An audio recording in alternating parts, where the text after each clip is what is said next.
Hi, welcome to Help of Christians. I'm Antoinette, and on this channel I discuss Catholic and Protestant prophecy, and I try and find the common thread that God is speaking through all of his people.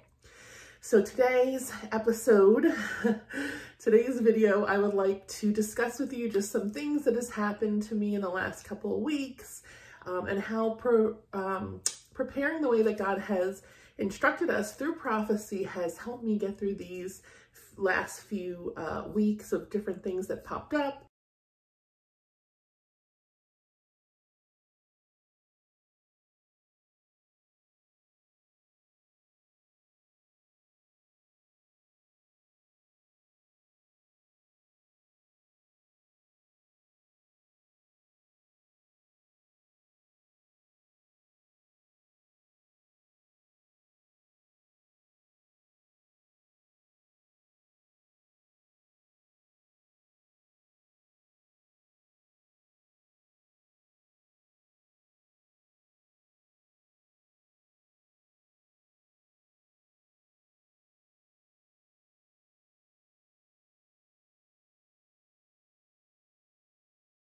Okay, so like I said, the last few weeks I've kind of dealt with a few hiccups through the holiday season and through the cold weather blast that went through the country. And thanks be to God, because I have been preparing the way that he has been instructing us, I got through it pretty easy. I was able to use the provisions that I had already stored up, and I had no real issues, thanks be to God. So I just wanted to share with you and just kind of give you some insight into how that worked out for our family. So, you know, God has told us in prophecy to store up different kinds of herbal remedies, calendula, moringa, hawthorn, nettle. There's a ton of different things that God has told us to store up and to use. But something that I don't see in a lot of Catholic chats when we're talking about getting these things and storing them is people addressing the fact that these natural remedies have shorter lifespans than the mainstream commercial items that are filled with chemicals, preservatives, synthetics, whatever. So when you're looking at these natural items, usually it's about a year of a lifespan for these things. So that comes with creams, tinctures, anything, salves, anything that you're going to use that do not have all these processed pieces to make them sit on the shelf for years. You want to use more often, quicker, right? You want to rotate them out. Think about your spice cabinet. When you have spices that have been sitting there for a couple of years and you finally get to them and you're like, ooh, what is this? And you know, you maybe can still work with them. You maybe just have to work a little harder with them, put a little bit more in because it's not so potent, but you have to be prepared for that, right? So I really wanted to bring that up because that is something that I don't think God is telling us to do. I don't think he's saying store up this whole list of things and just wait around. See when you'll need it. Next year, 2 years, 5 years, 10 years.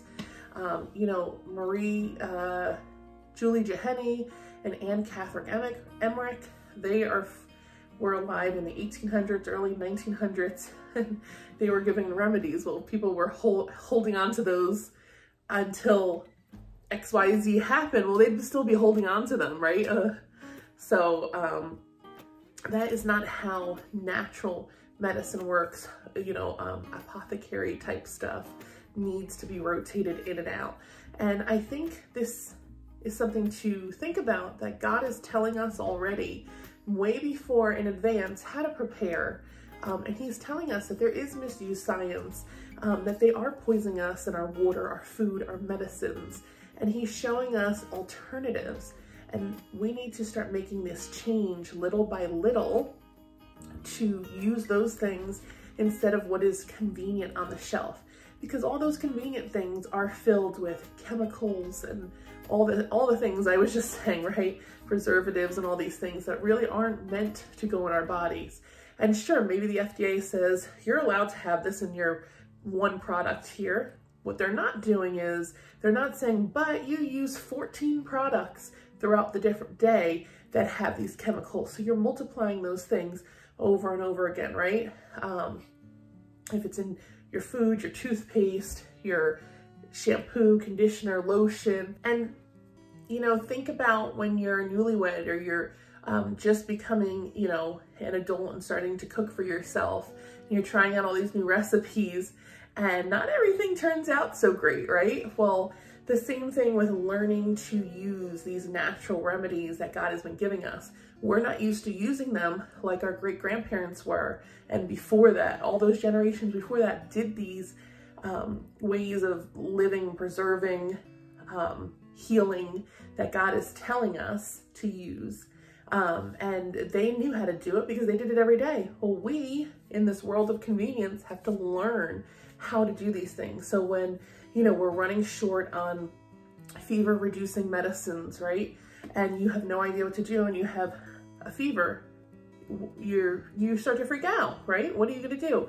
But if you look into what God has already told us to use, there are many different benefits to a lot of these different things that God has told us. So one of those things would be violet and moringa. Those reduce fevers. And who knows that except for someone who's looking into those things, you know? There's so many other benefits to these medicines, these natural healing plants that God has told us to use. Moringa, I've heard lots of stories of people completely curing their arthritis through. So if you look in and do a study, research for yourself what each one of these items does besides just the little portion that prophecy has told us to use, there is a plethora of ways you can start healing yourself or just maintaining good health. Calendula, God said in the prophecy, calendula will be used on the skin, right? Well, I have calendula for the skin in a salve, but I also have a calendula tincture. And actually my husband had this growth in his neck out of nowhere. It was like a hard lymph node. And he went to the doctor and the doctor said, oh, come back in 6 months and we'll measure it again, and just left him. So I looked it up and I said, oh, great, calendula works, says it's good for healing lymph nodes. So he took that and within 2 weeks, whatever that thing was gone. Because we're not playing with come back in 6 months. We have family members who have came back in 6 months and they should have been treated way sooner. So we're not playing those games. But the calendula was cheap and easy. Sure, it didn't taste the greatest, but it healed him. And thanks be to God, we don't have to worry about it now. You know, he had already provided for us and little did we know.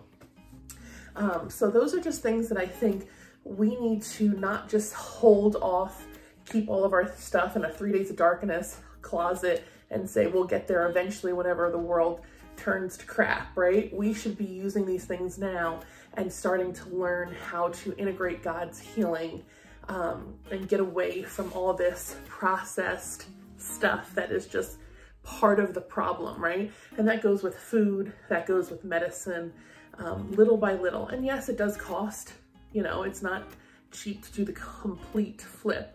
So what we personally do is just little by little, you know, little by little, we may make the change. And that's how our big family is able to do it. So something else with the preserving God has told us to do, you know, food shortages, stock up on food, right? Well, you can stock up on food and that's great.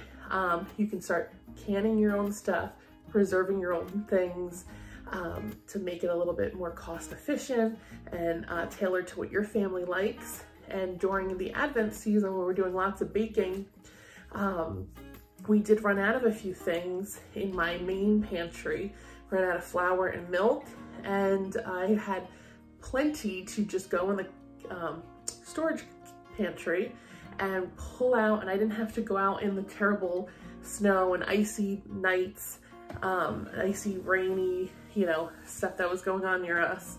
and I could just pull it out there, and now I can rotate, you know, the newer stuff in and the older stuff out.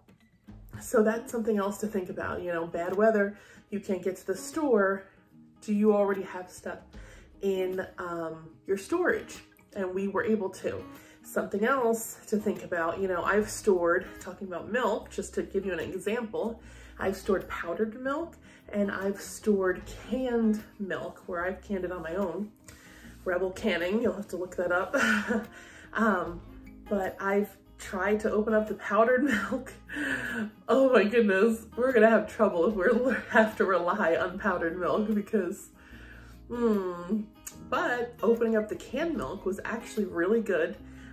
It's not officially approved by the FDA or whoever does the canning stuff, but you'll find channels on YouTube and websites that is called Rebel Canning.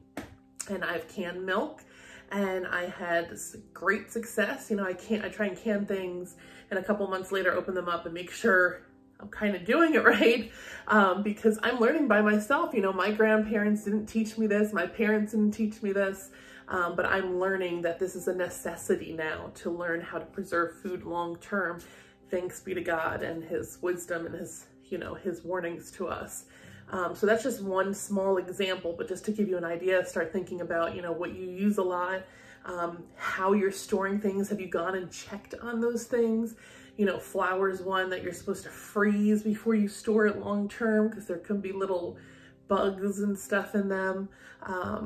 There's just lots of little things you learn when you start to store things long term, that you don't want to open it up a year down the road, 2 years down the road and say, okay, now I have this emergency, I need to use it, and it's not good, you know? So those are just some things that I kind of came across and I wanted to kind of mention. And this also goes for the shortages on medicines that we're seeing right now. You know, if we have these backups already, if we have this plan A and plan B, we are not going to be stressed out in these times of need, and we'll be able to help others. So I think that God's not telling us to store things. Don't go hide it and hoard it in your closet. Learn to use it now and get away from the more modern convenient stuff that is filled with chemicals and processed and is slowly killing us. That's what's causing the autoimmune diseases. That's what's causing all of the cancers and things, why our bodies can't heal completely, because we're constantly feeding it stuff that is tearing it apart, you know? So I think that's something, some of the wisdom we have to kind of extract out of these pieces of prophecy that God is giving us about the misused science and stuff like that. So something else that happened to us this actually it was the day after Christmas, our main water line broke in our neighborhood and we woke up to no water whatsoever. And luckily I had been storing water, right? I had several different ways of storing water. We don't have a well where we're at, but we have some rain barrels outside. And then inside we have some gallon jugs that we have all stored under a bed. And then I've also stored cleaning water. So like when we run out of vinegar or dish soap, I refill those with water specifically for like cleaning things or flushing toilets and stuff. So when we woke up that day and had no water, we were able to move on. You know, at first I was like, oh great, we're not gonna have water all day, what am I gonna do? But it was a test run for us. So we had the cleaning water to flush toilets. We had the water in, you know, the fresh jugs, the brand new jugs for drinking and cooking and things. And we were able to just move on with our day.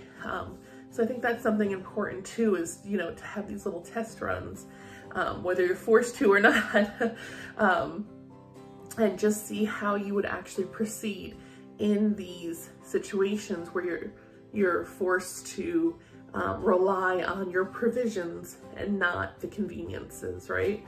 So that was ours. Running water you know, this happened to us personally. I also mentioned in the summer how one of our family members, they live in a small town and they work in a hospital, and the water in the town was just shut off with no explanation, no warning, and they were having, you know, some issues. And that was just a small town. So it's interesting to see these little, I don't know, test runs or whatever you want to call it, all throughout the country. We're seeing blackouts and water outages in different ways, you know, and I think mine was specifically because of the weather here. But nonetheless, it's just interesting to see it's popping up everywhere. So are you prepared? And if you are, great. And, you know, thanks be to God, we can move forward and not be stressed out in those situations. And then just something else I wrote that I'm kind of circling back around with the remedies that God has given us. You know, the fact that a lot of the stuff we're putting in our bodies is not truly cures. They're just more like band-aids.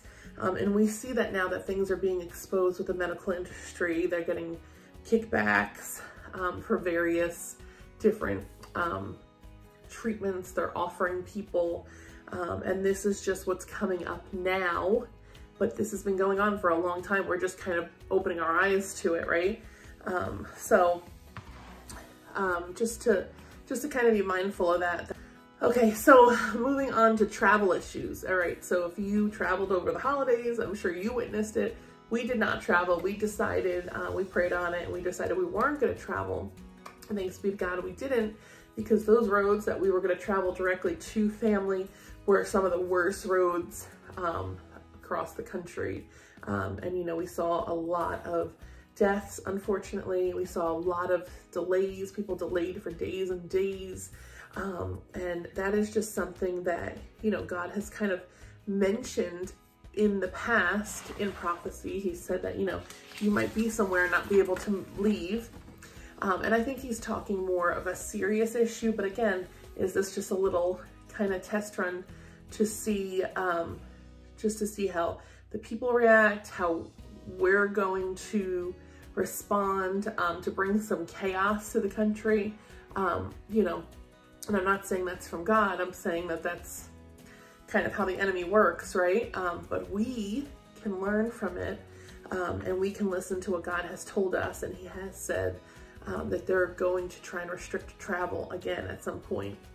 And then just recently, this is actually December 23rd, St. Michael said to Luce de Maria Bonilla, "Children of God, remain attentive and do not be careless, because from one moment to the next, there may be conflict planned in advance without exposing yourselves in the midst of strife. Each one of you should keep calm and stay where you are until you find a safe opportunity to leave, if you must do so. My legions are attentively awaiting your call to come in haste, children of our King and Lord Jesus Christ." So he has mentioned to us in the past that there's going to be some restricted travel. And again, not that this was, you know, God's plan for people to get injured or anything like that. But this was something to learn from with all this restricted travel over the holidays. And I listen to sometimes John Leary's Zoom calls. He does a Zoom call like once a month. And about a month ago, on the Zoom call, he mentioned that he keeps in touch with Father Miguel Rodriguez from Canada. And he mentioned that Father Miguel was told by God, do not travel at all in the year of 2023. So God had already told Father Miguel that. And then St. Michael mentions this, just recently about travel. So just some things to think about. Okay, so just quickly moving on to Pope Benedict passing away. There's a lot of mixed feelings. I know just personally some things that I've been thinking about. I think a lot of people believe that Pope Benedict being alive, even though he wasn't in the chair of Peter, was still holding some things back from moving forward in the hierarchy. And there's a thought that now that he's passed, things will accelerate. So we just have to really remain prayerful, that's for sure. And then just to think that he passed the day before 2023. So that's just a little eerie, you know? with all the predictions of what 2023 is going to bring us. And we know that he was definitely a champion for bringing in tradition, bringing back the Latin Mass much stronger. And we just think, you know, if he would have stayed as Pope for those 9 more years that he lived after his retirement, what would we have seen? Would we have seen so much progression, or would we have seen more of a return to tradition? How would he be fought in his seat with the globalist and things like that? Would he have opened the door like Francis? Most people don't think he would have, right? So it's just interesting to think about that. So now we have to reflect on those prophecies of 2 popes. Now we obviously see that there's one right now, and there's many different seers that have talked about 2 popes. You know, Father Miguel Rodriguez one, but also Anne Catherine Emmerich saw 2 popes. So an older prophet, you know, seer, to a more newer one. So were they wrong, or were we just interpreting some of the things that they saw incorrectly, assuming that this would be Pope Benedict, Pope Francis? You know, we see in part, the Bible says, prophecy is not every single detail we're seeing in part. So they could have saw 2 popes, just the wrong people were seen, or maybe not even, you know, they didn't see them exactly. They just saw 2 popes, right? We don't really know. We'll have to reassess those prophecies. But it doesn't mean that they were wrong. Look at Jonah in the Bible. Jonah told the people of Nineveh that God was going to destroy them in 3 days. And Jonah's prophecy never came to fruition. Why? Because the people repented, right? So that's what prophecy is. We are given a warning by God, and then we have the opportunity to react, right? So does that mean that Saint Malachi's prophecy of Peter the Roman being the last pope was false? Well, not necessarily. We see that when Pope Benedict stepped down, the Vatican was struck with lightning 3 times that day, right? So is God showing us prophecy has changed because of this? Something that hasn't happened more than twice in all of 2,000 years of the Catholic Church history, right? So those are just some thoughts to think about. We just have to be in prayer, because if someone else does step in to that role, I don't think it is the angelic pontiff. We're not there yet. So we're gonna have a rodeo coming. It's gonna be a wild ride, 2023. So let's all stay in prayer together. I'll pray for you, you pray for me. Thanks for checking this out. Please share, like, subscribe, all those things. If you have any thoughts or comments, I would love to read them in the comments below. So please include them. And just Merry Christmas, everyone, and Happy New Year. God bless you all.